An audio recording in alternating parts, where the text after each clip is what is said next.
Hey, what's going on, everybody? We're back with another BKFC Reddit Ask Me Anything. We're joined by Fernando, the Menifee Maniac Gonzalez. How you doing, sir? I am good. I'm good. I'm just got done training, threw down a meal, and ready to go. The Menifee Maniac. Where's the name come from? So I actually am from the city of Menifee in California, and I was training with Chris Brennan back in the day. That was my first jiu-jitsu coach, and one of the girls that was training there, um, I was hauling butt coming down to practice. I was a little bit late, and I'm like, man, I'm sorry. I was, hauling ass down here like a maniac. And she's like, "Where are you from?" I was like, "Oh, I'm just up the hill in Menifee." She's like, "Oh, so you're the Menifee Maniac?" And I was like, "Oh, that's cool." And then after that, just kind of stuck, and that been writing it since. That is kind of cool. It's Chris Brennan. That's an old school name, but yeah, it's crazy how like a good nickname like that sticks, and you got it right away. It's you talk to so many of these fighters now, and they're like, "Oh, I don't believe in nicknames. I just do my name." But it's cool to be able to have like a fun nickname that people can go with. Yeah, and as a fighter, I guess you can always separate yourself at two. Mentally wise, when you're preparing yourself mentally, it's like Fernando Gonzalez. I have my son, I have my family, so there's more things to worry about. But when I'm in there, I'm the Menifee Maniac, and that guy, he doesn't like to lose. Are you difficult to be around? We've talked to some fighters, and some say that there's no difference between them. Every day versus a fight coming up. You talk to other fighters, and they say like they have to get away from their family just because they become very difficult to be around. Are you a guy like that? Like, are you the same person all the time, or is there two different sides to you? No, there's definitely two different sides to me. I like to separate myself from that just because I have to put myself in a mental state where it's really killed or be killed in there, and I really take it that seriously. I went and fought in Russia one time, and one of the guys that fought on that card, he never made it home. So yeah, I definitely take this seriously, and it's definitely a killer be killed for me. So I definitely separate myself from my family in those last couple of days. But it's normally the week of or 2 weeks of. I'm still around them, but when it comes down to the day of the fight, I'm focused, and I normally just have my group with me, my brother in my corners, and the ones who basically help me prepare for the fight. Your brother is a pest, but pest in a good way. He tags me and Yeah. everything. He's all, like, hey, like share stuff. And like he's determined to get you out there. Like, how great is it that you have that cheerleader in your corner that he like helps promote you so much? Oh man, it's awesome. He's been training me since I'm 6 years old, basically. You know what I mean? If not sooner. But what I remember is from six and on, he's been helping me. Uh, you know, Fight off bullies and then learning boxing. He used to drive me to boxing once he was able to get his license, and yeah, he's always been there for me, and he's been basically my biggest supporter in this game, and yeah, man, I can't do it without him. I love my brother, and he's always there for me. So I, doing some research, getting ready to interview, doing research. You have fought like a who's list of MMA people. Like you're approaching the 50 fight mark. Like just some of the people that you've fought. Kara Parisian, love him. Paul Daly, love him. Like MVP. You fought Brandon Gertz, who's a BKFC guy. Brendan Ward, who just recently joined BKFC. And then, like, I mean, you train with Team Quest. Like, you've done everything. Like, I feel like there's so many MMA people that would love to be you. And now you're pursuing your dream in BKFC, and you're already pursuing those big fights too. Oh, for sure. I mean, one of the main reasons I joined BKFC was for Mike Perry. He had made a comment a while back when I was struggling. I was about 12 grand in debt because a couple fights had dropped off, and he made that statement that he keeps making that nobody wants to fight him. I threw my name in the hat like, "Yo, I want to fight you. If you're saying nobody wants to, I'm right there." And they basically ignored my ass. So I took it personal, and that's why I've been calling him out for a little over a year now. And I joined BKFC just so I can get him in front of me. I saw that you were trying to get involved with BKC back in like 2018 when the Hendricks thing. So you've been pursuing this for quite a while. What made you want to come to BKFC? Well, they offered the Hendricks fight, but when that one happened was obviously for the pay. They were gonna pay pretty good, so I was like, I'm a fighter, and if there's the right price, I'll do it. We had actually traveled one time to Philippines, and I was fighting heavier back then. They offered Rico Rodriguez at 50 grand. And I was like, right here, dude. But I was at 205, and that was for a heavyweight. He was cutting down to make 250 or 255 or 265, whatever the weight heavyweight limit is. But it was 50 G, so I was like, I don't care. I know I can get this guy. He was out partying that whole time we were out there. So I was like, I think I'll exhaust him enough where I can probably knock him out or finish him. So you put the right price on it, I'll get in there and I'll fight. So fighting at 185, does that seem like a pretty good home for you? Do you want to go up or down, or like you're good with 185? I like 185, but I've always done better at 170. Before I got back into fighting, I was off for about 2 years. So getting my weight back down to where it's a natural cut hasn't been easy. Obviously, I'm 41, but it's starting to get off of my body's kind of getting back to where it used to be.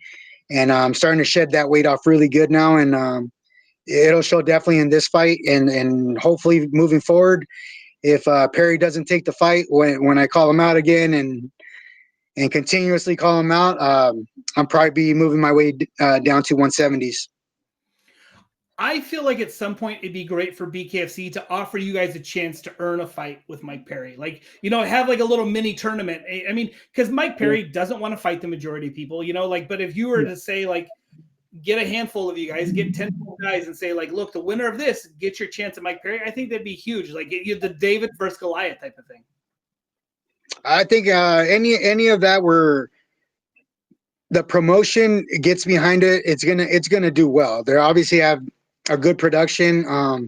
They know how to market us well, but I think honestly he's just doing pick me kind of fights, and I get it. If you're looking for the buck and you're trying to make money, I get that. I understand that.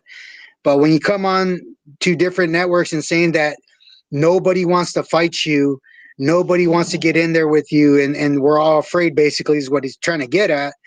And I'm like, man, that's not the case at all. I've been trying to get you in front of me, and you keep either shooting it down or just ignoring me, period. But the more I get on him, the more I get under his skin, eventually I'm going to get him in front of me, and I think I'm going to whip his ass. So that's my game plan, and that's what I plan on doing. Are you calling him out only online? Are you doing it to his face? Like, what are the steps that you're going to? I started with online, and I just started off humble, like, hey, I'm not really I don't like talking too much crap, but obviously this is what that guy needs. Somebody get under his skin to light that fire under him. I went as far as, now I'm in BKFC, and when I got signed, he was fighting on that Knucklemania against Thiago Alves, and I went right to him, and I was like, dude, I'm here for you, bro.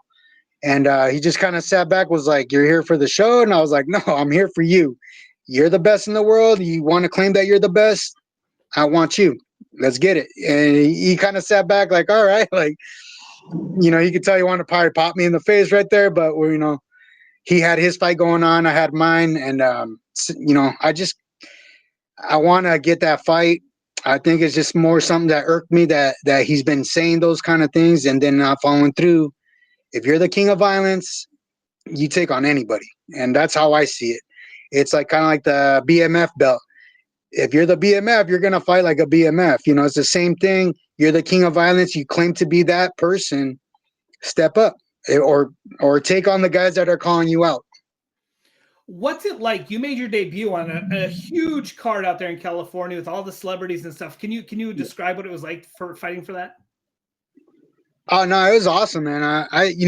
It didn't really feel too much different than Bellator. They have a good production themselves when they were running it. They're kind of on their way out now. But I think BKFC, the main thing about their thing is, the blood. The blood is, and like how David said, that the sound of that smack on the face or on the skin or whatever is just, it's something that just it's primal in us that draws people to that. And I think there's just so many more different fighters that coming towards BKFC because just about everybody has grew up boxing or some kind of where you're trading hands. So if you have a decent skill set, you can come in here and do well. And I think it just fits right with how I've grown up boxing the majority of my life. And obviously mixing up MMA into it and with the clinching and stuff that they have in BKFC, it just fits right with what I do. You're fighting a very game opponent. Eric's been ranked in the top 5 before. He's a tough guy. You're 1-1. You had Yeah. 2 decisions. Uh, Eric's one of those guys that doesn't get put away very often. Do you see this going to distance, or do you see yourself able to put him away? Yeah, I'm always trying to finish my opponent if I can. I that's what I do, but I make sure I'm ready to go the distance, and I want to make sure that as soon as that fight's done, it's decisive who won that fight. So that's my game plan is just to go out there and break them as much as possible. If I can finish them in early, perfect. If not, if it goes the distance, like I said, I'm 41 years old, so I get to enjoy every second, every minute that I'm in there. I only have so long to do it, so I'm trying to get that experience, and obviously I love fighting, so it's just something that if I can drag it out a little bit longer, I will. But obviously, I train to finish my opponent, so if I can, that's what I'll do. So you train at Team Quest. I feel like Hendo would have been a natural for this back in the day. Can you talk about training at Team Quest and like that wrestler mentality and just the great coaches and everything that's associated with that gym? I think the main thing is we just had so much talent that comes in and out of that gym from when I first started. Um, it's just so many guys that came in through there. Mola Wall, Joe Warren, Jake Roshaw, Mola. I said Mola Wall. Hector Lombard, just a who's who of guys. One of my main training partners that many guys never even got to see was Isaiah Alvarado, talented striker.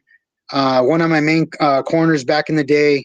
So I've had a great training, and obviously Matt Linlin, Terry Sokaju, Tarek Saffordine. There's so many guys that have you know great talent and great striking skills that I've been able to see different looks from different fighters and different sizes. And I think that with that just has given me the level of comfortability to fight anybody at any height or any weight. And I know, I may not win every single one, but I'm definitely going to give you a damn fight. And I always think I'm going to win. So I go in there with that mentality, and most times I get that victory. There's got to be something for training with the best and the best. You know what I mean? Like a lot of guys in BKFC come from smaller gyms. You literally Yeah. train with killers every day and some of the best people in the absolute world. So like you said, you might not win, but you certainly learn plenty. So like, do you see your Yeah. experience? I mean, it sounds like you have the experience going into this. Is that going to play a key? I think so. And I think with this fight, that experience make a huge difference. Also, one of the biggest things that I never got into like the UFC or these bigger shows where those top talents. I mean, obviously Bellator had great fights, great talent, but we're at like top five. Where the UFC has like top 20. The top 20 guys, you're gonna fight some killers at 20 different people. So I always wanted to challenge myself against guys like that, but we definitely had those guys in the room because they were competing in the UFC. So I knew where basically where I stood with those guys and how well I could do. And I've always done well, even with some of the champions that are in the UFC now or were champions. But I know I can hang, and I definitely know I could definitely beat some of those guys if they give me the right amount of time to prepare for a fight. That's the one thing about a journeyman fighter like myself. They call me a journeyman. They don't always give us the right amount of time to prepare because they're kind of helping the other guy try to get that victory. But I think when they've given me the right amount of time to prepare for a fight, I'm going to give you the best fight. And I'm definitely more likely, I would say about 99% chance that I'm going to win. This will be your third fight. You're going to be fighting in California again. One, would you like to fight outside of California? Two, you must be a huge ticket seller. Anytime I post anything that involves you, you have so many people that support you. Do you sell a lot of tickets, and that's why they keep putting you in these California cards? I think so. I do really well with my fan base here. I grew up and I grew up fighting basically with these guys all around me. All the casinos in the area, Palma, Valley View, um, um, sorry, Pachanga, Saboba, Paula, all these casinos have been putting on shows for us for years, and they've been helping grow the talent in the area. So once I post that I'm fighting locally, all these people that have been supporting us throughout the years, they come out and support, and I love it because they actually help me grow as a fighter because they've come out to support me every single time. And I normally move anywhere from 200 to 200 or 300 tickets. Um, so I definitely have a big support in the area here. But I mean, I think definitely that's the reason they keep me here. But I think my skill set now has kind of carried over to anytime they make me go anywhere else, people tune in. Sure. What do you see? I mean, how many fights do you think it'll take you before you get in the top five and potentially get a parry or potentially get like your a chance? Like how many fights do you think it'll take before people really take notice of who the Menifee Maniac is? That's all depends on the promotion most times because for me, I think with this fight, he already fought Hunt, the one that I have coming up with Eric. He Sure. he fought Hunt. He's fought guys that are in that top, and that top the champion. He fought who was it? Mike Richmond, and Sure. gave Richmond a hell of a fight. Richmond, finished him, but that was a great fight. And so for me, I think that's one step that they're actually taking towards pushing me towards that title shot. I can't remember the champion at 185. I met him, but I Jared don't remember his name right now. Was that? Jared Warren. Jared Warren, Captain Deadpool. He just lost to No. Richmond. Are you? Oh, okay. No, no. Is that 185 or I thought that was Yeah. 205? No. Okay. Chris Mosey's Who at was the guy that 205. was before him? Was it Mundell or Oh, Mundell or something like that? Mundell's at 175. Oh, okay, okay. So that's what I thought it was. So yeah, either one of those two. Um, Obviously those guys have fought the guy that I'm fighting now. So I think I get this win, maybe one more, and then I have a shot at the title. But yeah, like I said, either 85 or moving down to 75 would be some of the best fights for me. Just especially the way my weight's coming off now. I think those are going to be two great fights, either one of those two. Are you able to get by fighting and training and coaching, or do you have a job in addition to the fighting? No, I have a job. I had to get back to work. Like I said, I was about $12,000 in debt from no fights. I had a fight, next fight, the next fight, and then they just kept dropping off. So after about a year, that's about 12,000. So I on that last one, I was like, all right, if I don't get this fight, I'm getting my ass back to work and make sure I don't fall too behind. In Sure. that time, that's when Mike Perry had made those comments. So when you're struggling, you're going through shit like that, and somebody's saying that nobody wants to fight them, it just irked me bad. When, especially when they got back to me, we're like, "Oh no, we're looking for somebody with a bigger name," and that's when I was like, "Dude, then don't say that kind of shit. Don't say nobody wants to fight you because I want to fight you." And I know that any one of those fights would clear that debt up, no problem. And Sure. so yeah, that irked me bad to know that he made those comments, and then I was like, hey, I'm willing to fight, and they kind of shut me down. So I'm putting myself in his crosshairs, and I'm gonna make sure that I get that fight, and I'm gonna make sure, even if you beat me, I don't care. I'm gonna pop you in your face. I mean, you're gonna feel. I know I can beat the guy, but I just want to crack him. So you fought for some of the bigger organizations, Strikeforce and Bellator and WEC. BKFC, why everybody thinks is huge, it's still starting out. Is there anything that you wish BKFC did better like the big organizations that you would prefer that they improve on? If you had one critique, one thing that you could change about BKFC, do you have a suggestion? Um, not really. Everything that I've noticed with them, they're doing it right. Obviously this will be my third fight with them. So for me, I think they're promoting us right. They're moving me up properly. With Eric being 5 fights in, fighting guys that were champion, or he fought Mike Richmond, who's a champion now. I think they're gradually moving me up to the right way, and yeah, I'm ready. So I think they're doing great with what they're doing, and obviously their heads in a different space. They're continuously getting us out there. So I guess apparently I saw that Dave uh, made another statement that we got another streaming or another They're looking to acquire yeah. another platform. Yeah. Yeah, so I was like, man, these guys are continuously moving. They're I guess in April they're going to Dubai, Abu Dhabi, and so I'm ready, man. Like things like that, I don't mind traveling. I've done it before, so I know I'm comfortable with. Sometimes it does like mess with you, but if you're smart enough to get out there in time, if they move us out, okay, no, you're right. One thing, the rooms. When I need a room, guys, get me a room. I don't care if I'm local. Get me Yeah. a room because I'm like 30 to 40 minutes away. And same thing, I can't have my family around me all the time.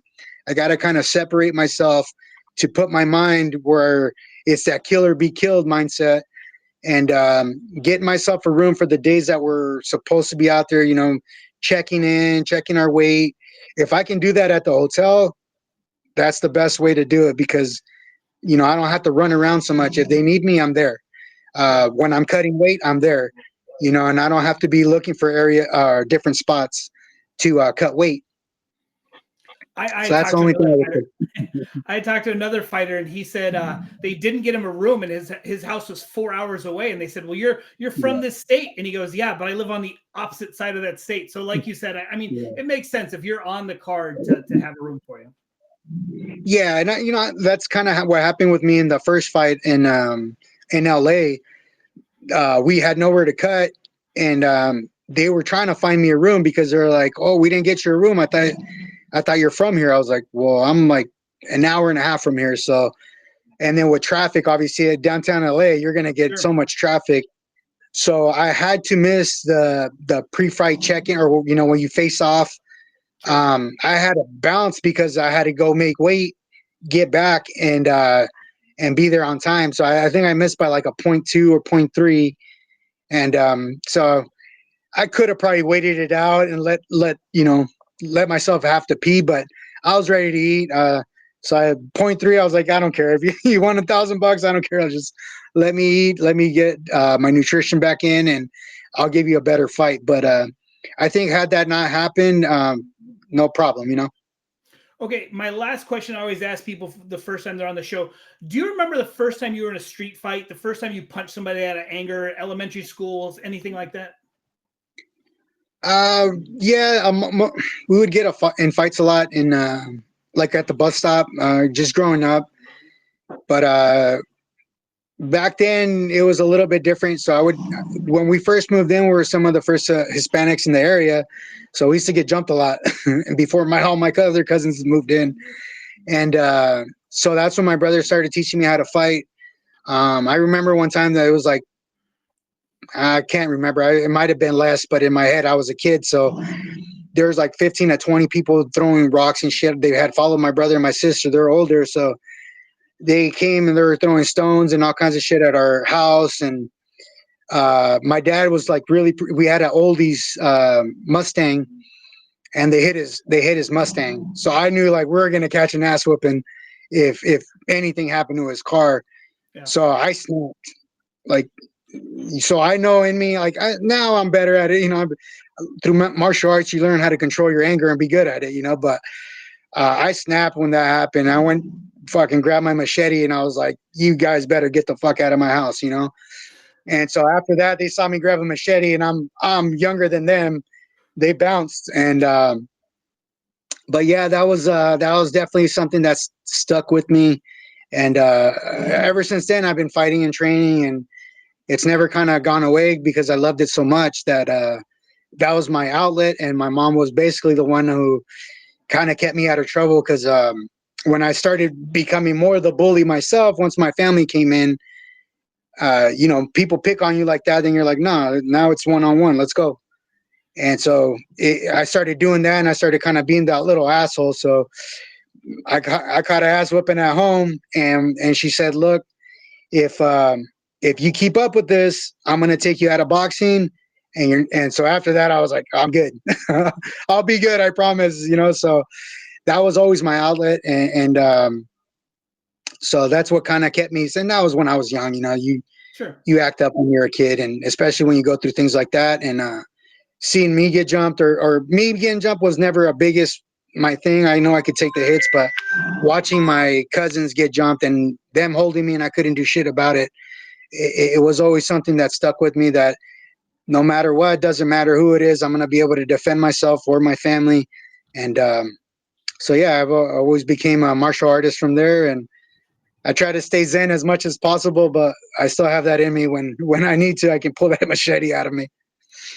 Well, BKFC already has somebody with the nickname the Machete. So if you didn't already have a badass nickname, we could have gave you that one. Is there any message for the fans, sponsors, anything you'd like to say before we call it a night? Yeah, guys, let's get behind this fight of me fighting Mike Perry. I want to scrap this dude. And he says whoever the promotion wants to fight him next is who he's gonna fight. So let's get it out there. Let's put it in his ear. I'm here to fight his ass. So as many people as it takes until he has the balls to actually step in there with me, that's what I'll do. All right. Well, best of luck in the new year. 2025 is going to be huge. Starting out of a huge card, you have a chance to make you guys are going to be setting the pace for everybody else. So I'm really excited for this card. A lot of people are kind of downplaying this card because some of the fighters on the don't have the best record, but I think it's actually good. Like BKFC's really struggled with some of the matchmaking in the early years, and now I feel like they're starting to really get the matchmaking down pack. And I'm actually really excited for this card. There's great fights on there. If you can't see it live, I would say come see it live. Like I said, that when you hear that smack on the skin and people bleeding, there's just something to it. You know, that smell of blood. Um, if you're a fighter, if you love fighting, you grew up fighting, it's something that's just addicting and draws you in. So if you can't see it live, you know, get the BKFC app and don't miss this fight, guys. There's going to be a shit ton of good fights, and I'm definitely prepared to go out there and put on a show for you guys. So I'm sure Eric does the same thing. He trains. He's not easy to put away. So I'm sure we're going to give you guys a great fight. Awesome. Thanks so much. Best of luck, and we look forward to talking to you again. Thank you, brother. I appreciate you. See you. Bye. Bye.